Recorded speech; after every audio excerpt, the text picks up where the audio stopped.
today. He knows as many people in the room. Knows the club pretty much already. So I won't go into too many introductions. I'll just tell you a little bit about my history as we go to this 92nd Meet the Rotarian.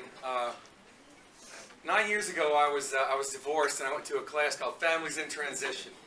They made me do it. And I had to get a divorce decree, and the room was as packed as this one is today. And there was one seat next to me, and when they started the 4-hour class, the girl walked in, a woman walked in with her daughter, and after she left her daughter in the other room, she had to sit next to me. And that was where I met Jennifer, my wife, and his daughter. And it's been 8 amazing years. That's how crazy things are, though. I never thought I'd be as happy as I am today. But so 8 years with Todd has been an interesting experience. This is a big family. I got part of a great family, and he has taught me a lot. There's been a lot that I learned, mostly in life and with family, because I went from 1 daughter to 3, and so that's been an interesting experience. But yes, I'd like to go and bring Todd up now and let him just speak to the club. Yeah.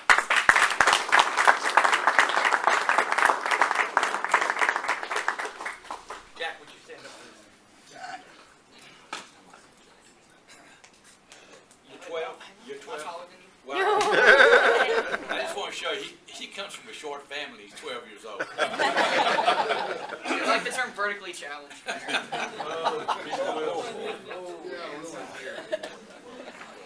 I tell you what, I've been a Kiwanian next year for 50 years. That kind of gives you a perspective of the age situation. But if I hadn't been a Kiwanian for 50 years, I'd be in this club. I've never had more fun at 7 o'clock in the morning than what we had this morning. We got a great club.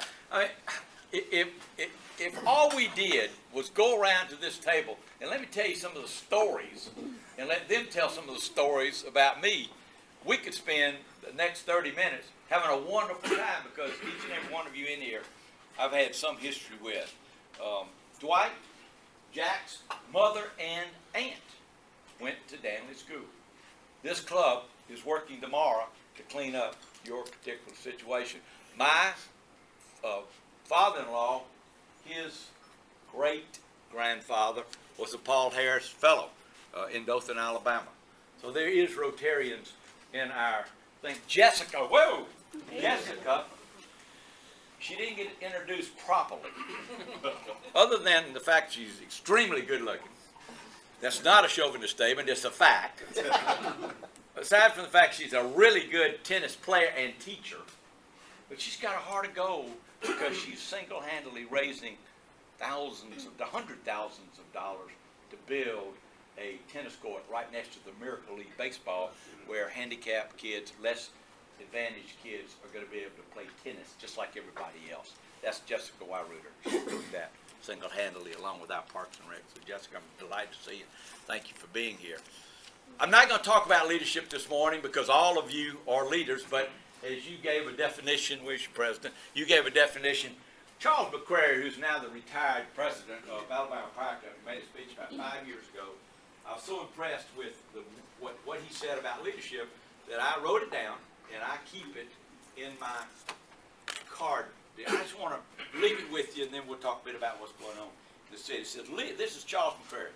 Leadership charts a course down the unlighted path and gives others trust and confidence to step in that direction, to follow a leader without necessarily knowing where that's going. And that's what you do, because Rotary has done so much on the national scene, on the international scene, and certainly right here in Montgomery, Alabama. And I don't know whether it's because of Richard Bollinger or some others. You've taken on that Lincoln Cemetery. You've been a godsend. You've been a savior to Lincoln Cemetery. We would not be able to have done what we've done. And yeah, we had a little hiccup along the road with the authority, but through Richard and Arch and some other folks, we've been able to put that back together, and now we're going to have a nucleus of somebody that's going to be doing coordinative work relative to not only Lincoln and Remount, but all the rest of them.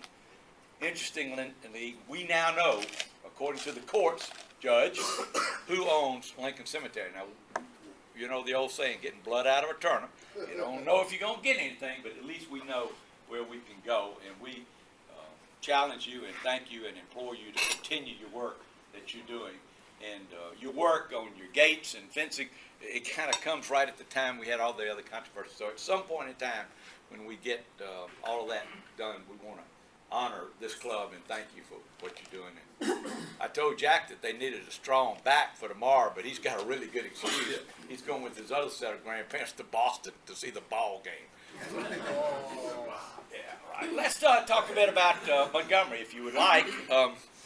You know, Richard and I, we sort of labor in the vineyards, and many of you here help us labor in the vineyards, whether it be with legislation or fundraising or education or writing nice articles and teaching and raising money for United Way or other charitable organizations. Each and every one of you, your own way, make a great contribution. We would not be able to be the things that we are if it was not for each and every one of you. But let's start a bit with the financing side of the equation because, you know, at the end of the day, it is about money. You always follow the money. You know, you never have enough money to do everything that you want to do, but you want to have enough money to do the things that you got to do. So let's just start there. First of all, when I got here, and a little bit later, Richard, we were at $228 million of a budget, and that was in 2009. And we had $3 million of reserves, down from $40 million of reserves. And you know what happened in 2009 and 2010? The Great Recession came. Nobody. Jimmy Lauder told me a couple of years ago, there was no safe harbor. Everybody got impacted by the Great Recession. And so from that day in 2009 at $228 million, today, 300 plus or minus employees later, we're at about $225 million in a budget. And we're still doing some things that we weren't doing then. I think we're doing some of it better. We need to work on some of the things that we're not. So from a budgetary standpoint, we're doing quite well. We have now got, not $3 million, but at the end of this fiscal year, we could have as much as $17.5 million in our reserve. And we'll continue to have a AA rating. Maybe, even maybe, we can get that uptick. So those things are so important. Now, our revenue stream, and I just got told last night, Richard doesn't even know this, our sales tax for this last month is going to be up 5%. That's a big number, huge, big number. And so that would push us over $4 million of revenue over what we got last year in 2013. Now, I'd love to be able to tell you that we're going to go out and spend it all, but we're not. We can't do that because we've got some holes in some of our financing things that we got to fill up. We got some health care we got to pay. And this isn't a political statement, but yesterday we wrote a check for over $600,000 just for our tax portion of the Affordable Care Act. So those costs are going up, and we still have to put more money to our reserves. We're committed to get to $20 million in the near term, and that will help us substantially. So from a financial standpoint, we're solid. We are through the recession. Some of the recession recovery has started, not there yet, because from 2009, our sales tax was $98 million. Actually, it's 2008, $98 million sales tax. It went down in 2 years to $84 million. So a $14 million drop. And this year, with some good number in the August time frame and the September time frame, we could get back to 96 million. We're looking at about 95 and a half right now. So we're not all the way back, but we're getting there. Now, ad valorem is flat. I don't know if you got your evaluation just recently, but some of them are even going down, and it takes a couple of years to get that back up. But overall, we're in really good shape financially. Our lodging tax is extraordinarily up for a lot of reasons. First of all, we did have a rate increase, but if you take the rate out, 10% is up, and it's because of the Central Alabama Sports Commission. It's because of the Convention and Visitor Bureau, because we have been focused on tourism. That's what they call good clean money. Anybody that comes to this community and spends the night, on average, is going to spend $62 right now, and that'll turn over 4 and 5 and 6 times. And so that kind of drives the community. So we'll have a nice, healthy increase in that regard. But here's the important thing. When you compare us to every other city, I mean Birmingham, Huntsville, Mobile, Tuscaloosa, and Montgomery, and then you look at Little Rock, Memphis, Chattanooga, Columbus, there's one or two others in there, and you compare us on the lodging tax, lodging occupancy side of the equation, you will see us for the last 3 years, 12, 13, and year-to-date 14, leading all of the other cities in the state of Alabama in increases. We're up 6%. Some are even down. Some are flat. Huntsville's the only one, the other one that's up about 2.5%, 3%. So that tells us that things are going in the right direction. And it doesn't hurt for us to get the best historic city in the United States of America award. Now, I've been in politics now since '04, I guess, in an elected position. You know, in politics, you're supposed to only get one vote. So you get one vote. Well, in this contest, it was vote early and vote often. The USA Today had a contest where 20 cities, including where he's going tomorrow, Boston and Philadelphia and New York and Charleston and Denver and Annapolis, Maryland and San Francisco, we were all competing to be the best historic city. Now, hear me, best, not most. Most just means you're old. Best means you are the quality. At the end of the day, at the end of the voting over a 22-day period, that Montgomery's number one. At the last minute, we beat out Annapolis, Maryland. We were just trying to get into the top 20. Our chamber did a great job of getting the vote out early and often, and we were able to be number one.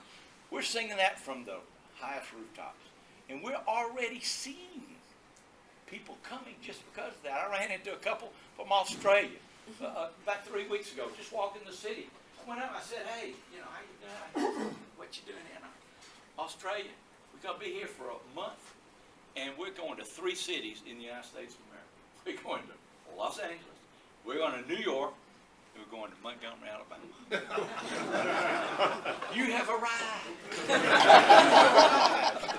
And they're all over downtown. If you just walk around down there, you'll see these people doing it all the time. So that's helping us. The Central Alabama Sports Commission has done a tremendous job over the last 4 years. We created that to give us, frankly, some political cover, to be able to spend some dollars that we felt like we needed to spend to make the investment of soccer fields, to bring world-class soccer and all the tournaments, to spend some money on Crampton Bowl, to renovate that and to put the box in the press box, and to add the multiplex. The things that are going on in the multiplex are just incredible. We would not be able to be getting the Camellia Bowl on December 20th if it wouldn't be for that action by the Central. We've got 107 girls ponytail softball teams in Montgomery, Alabama for a whole week, playing ball and spending money from all over. Of the 107 teams, only 5 are within driving area from Montgomery. San Francisco, Canada, it's cha-ching, cha-ching, cha-ching all week. We see them all over. And then you go to all the other things that our Parks and Rec group have done. They're doing a great job. This Camellia Bowl comes out of us being able to handle the Alabama High School Athletics Association All-Star Week. I think they call it a convention now. We had 9 sports competed last week here in Montgomery, Alabama. We had 5,000 coaches and parents and players here. They had a wonderful time, and that's the beauty of this. Not only are we getting the revenue from that, they're having a great experience, they're going back and tell others, and then you'll be able to get that kind of stuff. I'm really excited about something that's not going to happen next year. It's going to happen in 2015, and we've joked a lot about this. But about 2 months ago, the chamber came to me, along with the Parks and Rec, and said, what do you know about horseshoe pitching? I said, I don't know a thing about horseshoe pitching. Well, let's go for the international International Horseshoe Pitching Championship. Well, why would we want to do that? 2,000 people for 2 weeks in your community pitching horseshoes for about 2.5 hours and spending money the other 22.5 hours. So we competed for the International Horseshoe Pitching Contest at the multiplex, 100 square foot facility, and we won. Last Sunday, we find out we won. They're coming in 2016. That's a $2.5 million impact. Just signed the contract for November 15th to have the Southern Intercollegiate Athletic Association Football Championship here. We'll bring in 15,000 people for about 3 or 4 days. That's the Tuskegees of the world, the Mile Colleges of the world, and about 10 others that will be here. And I can go on and on and on and on and on about that. That's the other thing that's driving me. And the third thing is, God put us in a really good spot because we're right here in the center of the Southeast. And when you talk about athletics, particularly youth sports, that location is so critical. The Alabama High School Athletics Association 3 years ago pinpointed us because it's easy to get here from Mobile, Huntsville, Birmingham, all the rest. So from that standpoint, we're doing quite well. Ellen McNair, Chamber of Commerce. If you don't know Ellen McNair, you don't know the dynamo that goes out and recruits business to Montgomery, Alabama. I was the ADO director in 2001 through 2003, and yes, I was the ADO that was there when Hyundai came here, but it was Ellen McNair. It was Ellen McNair, local chamber, that really made the difference in bringing Hyundai right here. We negotiated for 1,900, and I think it was 12 jobs, and a $60 million payroll, and $1 billion of expenditures. Well, here are the numbers today.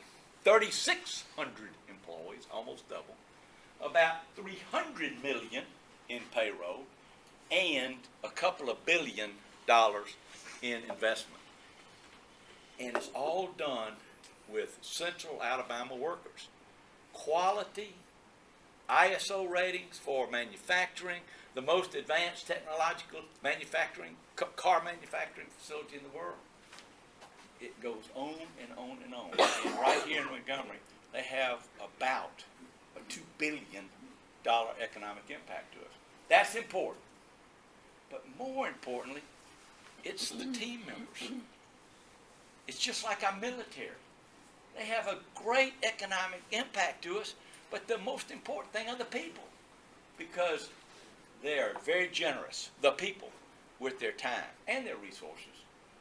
Tomorrow, they will be all over this city, helping us clean, just like you're going to do our schools, teaching in our churches, helping in our schools, helping in our Sunday schools, YMCAs, over and over and over again. So we've got some really good things, and we work every day to protect and to grow our mission. If I ask you what goes on at AU, Air University, most of you would be able to say, well, we train an officer out here. Joe would know that. Skip would know that. Many others would have anything to do. But you don't know what goes on at Gunner.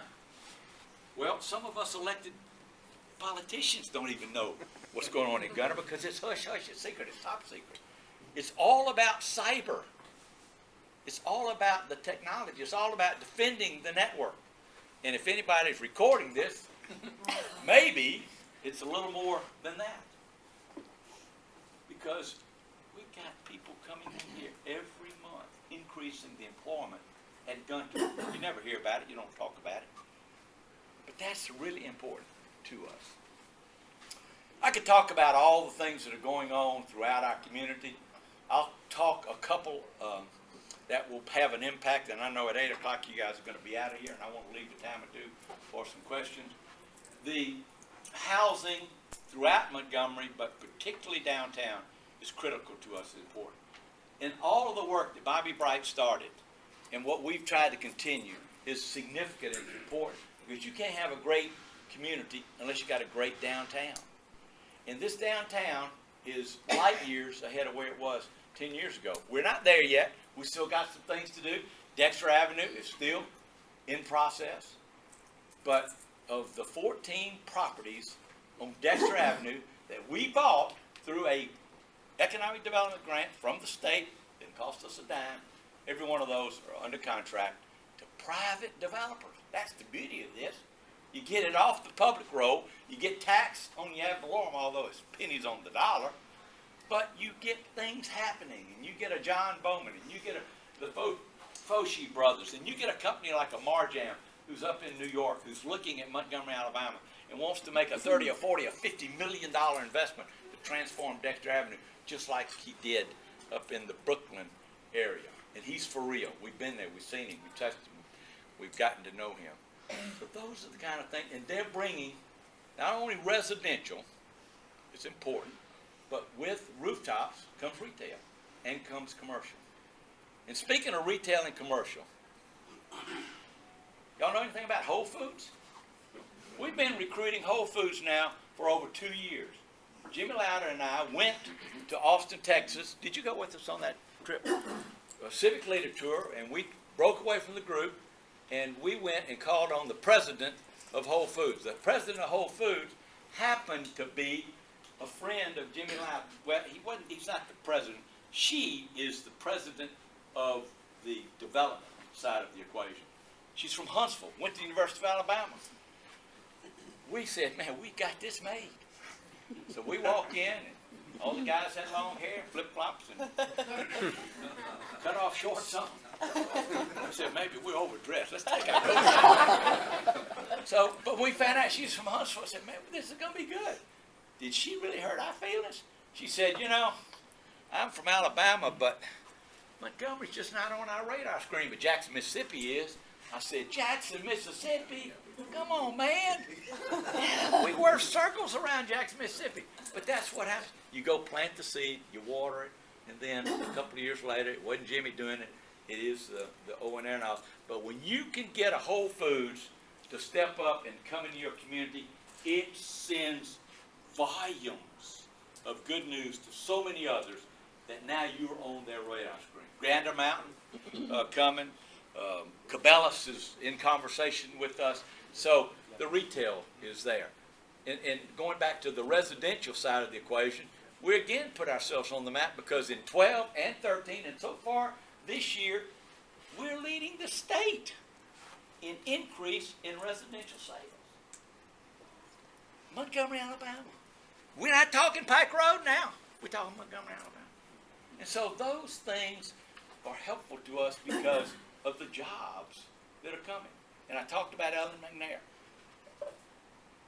Last year, she was the #1 economic developer in the state of Alabama. For the last 3 years, the effort has either been 1, 2, or 3, depending upon whether you talk about industry, you talk about jobs, or you talk about manufacturing jobs. She's always in the 1, 2, and 3. And Randy George, he's the president over there. He gets a little credit. But Ellen and her team, along with the county commission, along with the city council, because every time that we have to go, we have to raise our hands, and I don't have a vote, to provide incentives to be able to do this.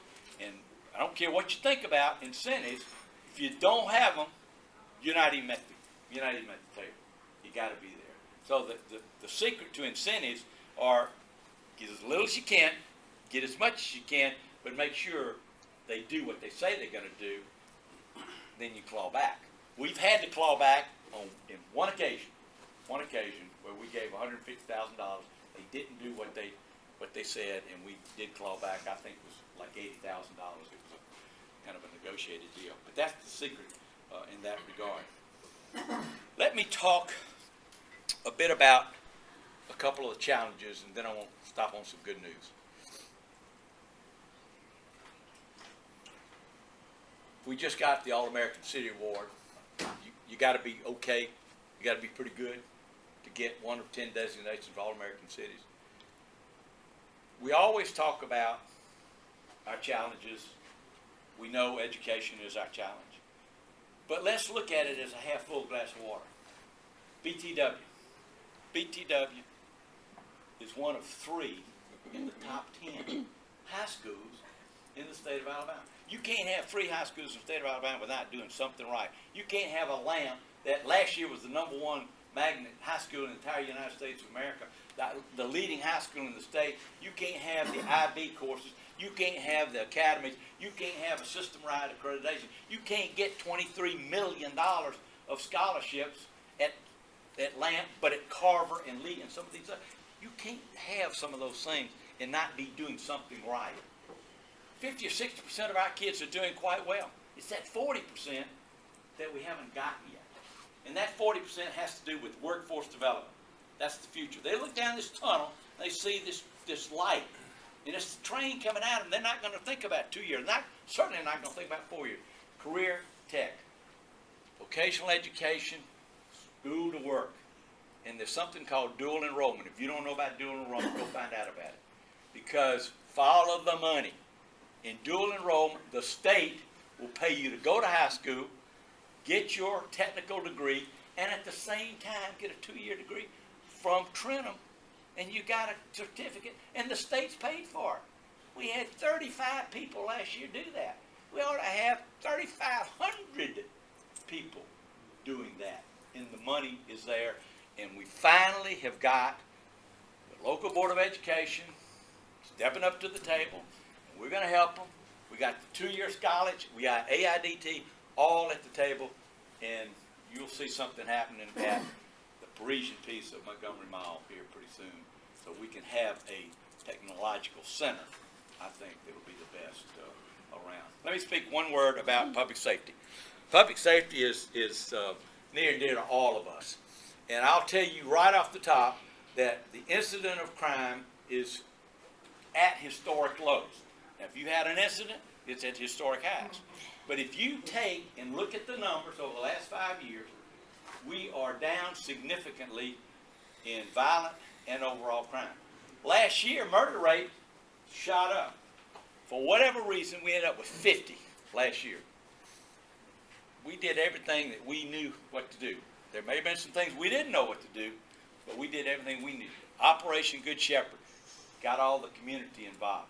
Operation Hammer put a lot of people in jail and a lot of illegal guns off the street. Crime, homicides this year are about half of what they were this time last year. So we have made that recovery, but our goal is to make sure we keep on keeping on. One death's too much, but on average we have 28 to 32, so call it 30, and we'd like to be under that particular number.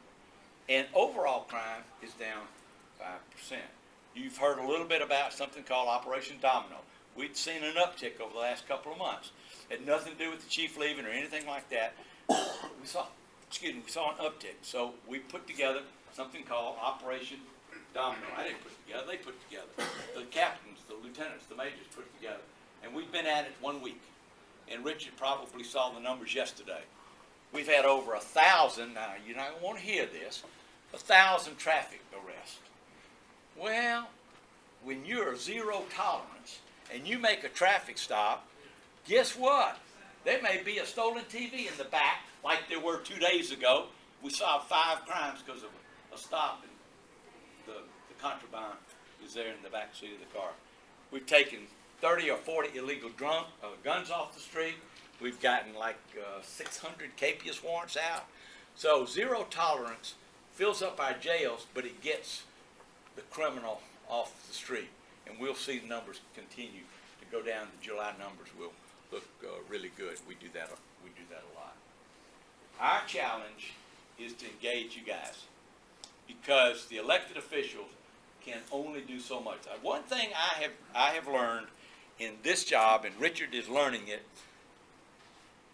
people generally expect government to fix all the problems. And we can't.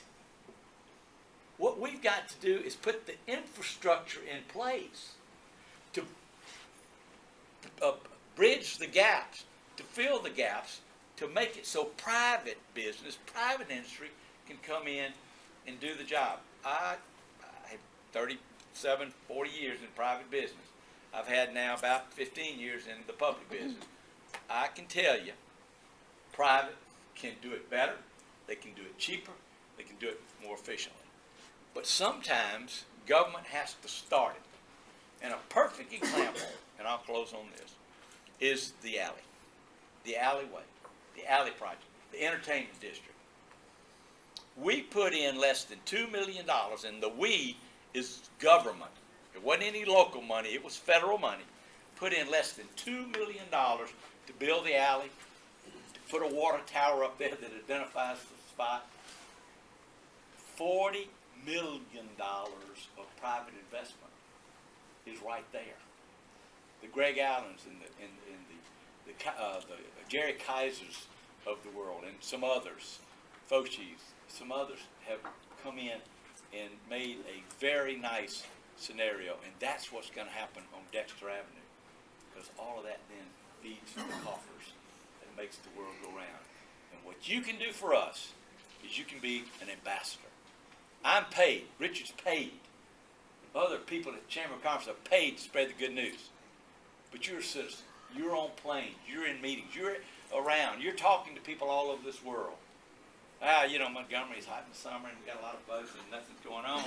Or we are the best historic city. We all are all-American city. We're going to have 50,000 people in Montgomery, Alabama next year when we have the Civil Rights March 50th anniversary. And in December, the 60th anniversary of the bus boycott. The world will be watching, just like the world will be watching when the TV cameras come on December 20th at the Community Bowl. And I told the group last night, it don't much matter who the teams are. It don't much matter what the score is. But what does matter is it's 25,000 souls in those seats, so that the world will see that Montgomery, Alabama cares about what's going on. So with that, I've left 3 or 4 minutes. I'm happy to answer any questions. Ben, you want to make your plea for your event coming up? Hey, if you haven't heard, Dr. Ben Carson's coming to town, and it is a benefit dinner for Fulton University. It's October the 2nd. Love for y'all to. And I've had the privilege of being in Ben Carson's company, and he is fantastic. He's wonderful. Yes, sir. What's the vision past Dexter Avenue for downtown? Yeah. As a military guy in the 80s, there was nothing. In the 90s, nothing much more. And now it's incredible to go down on a Saturday afternoon and see what's going on. So where do we go from Dexter Avenue? Well, what we tried to do is to use that concept of the hub and the wheel going out, and we're doing it right there from the riverfront where the Renaissance is, and we will go up Dexter Avenue, and that will get done. But we also got to go up Maxwell Boulevard, 165 units right across from the plane that his father actually did, the Wright Flyer. 165 units will start within the next 36 days, so we can get some smart code issues ironed out at our planning department. The Frank Lou site, they're already under construction there with 65. We've got, I'll say, a state government agency going to spend $60 million out in that neck of the woods that's going to help us put about 300 jobs out in that. It moves them from elsewhere around the state in our city. But so that's kind of the area. And then the next attack is Cottage Hill, getting up in that neck of the woods to be able to continue some of the work that some private people have done, because that's where the 50th anniversary and subsequent years is going to come. So we're putting in about $1.5 million of infrastructure out there, started from St. Jude all the way down. So that's kind of the spoke that we'll be going, but we still got to work on Cloverdale. We got to make sure that East Chase with Whole Foods coming out at Chase Crossing, that they got some traffic situations, about $1 million fix. The conversation with DOT right now is, we didn't create that problem. We didn't fix it when you did that, so why should we pay the $1 million now for you to fix it? And so that's just an arm wrestle. John Cooper has got a strong arm, and he has the gold rule, so we're just trying to fight our way up and share the burden with Aeronaut, with DOT, and with us. But that's kind of where we are. Joe? Bear, in the cleanup that's been going on along Atlanta Highway, and I'm noticing primarily because I have 2 children that live out there in the Capitol Heights area. Is there any plan by the city to upgrade any of the roads or facilities out there in the Capitol Heights area as a nearness to downtown and nearness to Crampton Bowl? Looks to me like with the young folks that are moving in there, that's going to be a district, especially being in the historical register. Yeah. Part of that's in Richard's district. Part of that's in Charlie's district, I guess. On the Atlanta Highway itself, you and I were talking about it earlier. That's been a magnet as business leave for title lenders and pawn shops to kind of come in there with their gaudy signs, and until we get something at the state, we're not going to be able to impact what's already there. But Richard actually led the charge on trying to put a moratorium on these title lendings. There was a charrette that's been done out there, the Armory area around the ballpark there, that's in process. We were supposed to have gotten it, in February, then we're going to get it in June, and now we don't know when it's going to be, but some of the area is going to be done. There is a $7 million, I didn't even mention that. Richard complains because he didn't, in his view, get his fair share, but in relative terms, he had the less poor streets than some of the other districts, but we're in a $7 million paving plan, and we've got 1 full year left to pave 112, 120 miles of poorly rated streets. Of course, some of the fair rated streets 5 years ago are now poorly rated today, but we need to come back and do that. Atlanta Highway just got some treatment on, Richard's very diligent about making sure that we cut that thoroughfare through there. So I was trying to think of some specific things, but some of the things I've just mentioned are in process.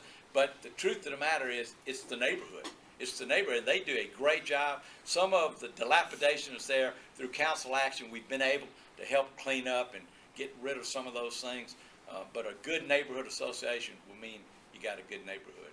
And that's the most important thing. Mr. President, thank you.